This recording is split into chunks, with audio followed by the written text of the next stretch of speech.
am ready!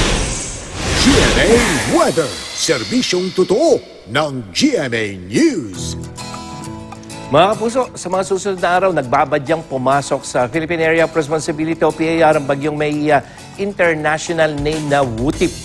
Namata ng pag-asa ang mata, o yung nakikita niyong bilog na yun, ang mata ng Typhoon Wutip sa layo na lamang 1,830 kilometers dyan sa may silangan ng east ng Southern Luzon.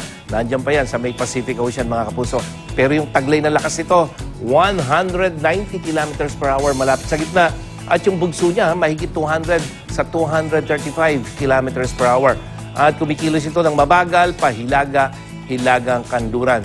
Mga kapuso, nasa typhoon category yung nasabing bagyo para sa pag-asa, pero itinuturing na itong isang super typhoon ng US Joint Typhoon Warning Center.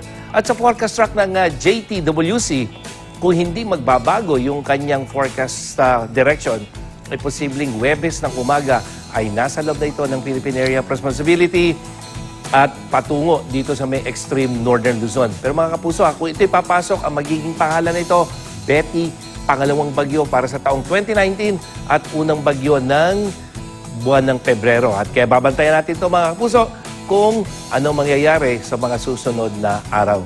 At yan ang latest mula sa GMA Weather. Ako po si Nathaniel Cruz, magplano para sigurado. I am ready. Serbisyong totoo ng GMA News.